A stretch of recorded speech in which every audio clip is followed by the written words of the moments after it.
fascinating story in the Jewish press these days is about the creation of a new product which will apparently mimic the taste of pork.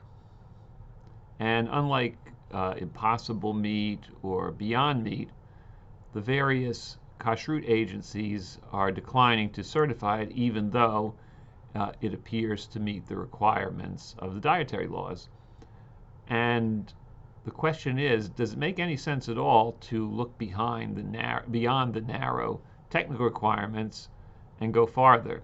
And I want to argue that perhaps it does. So let me provide a few examples. First of all, there was a kosher slaughterhouse in the Midwest called Ribashkin, and its goal was to sell kosher meat which was more affordable and would create less of a financial burden on kosher consumers.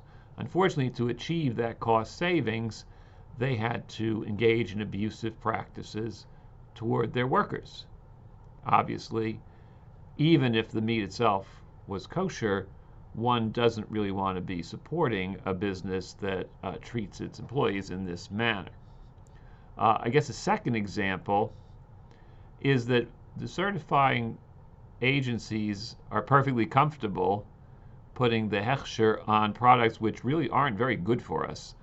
These days, people talk a lot about margarine, and margarine is not particularly beneficial to our heart health. In fact, can be pretty deleterious. So there are those who say we shouldn't maybe certify margarine. And if you really need to eat a dairy dessert, just eat it first and then eat meat. One possible solution.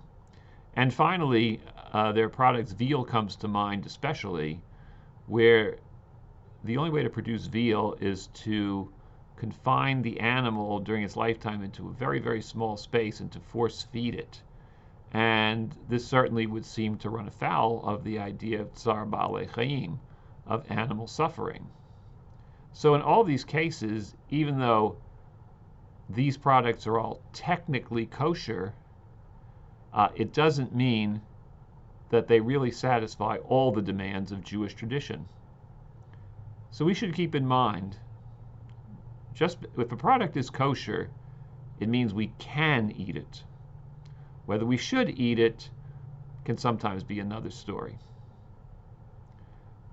I want to take this opportunity to wish everybody a very safe and very happy month of November, as over the next few weeks we get ready for an early Hanukkah.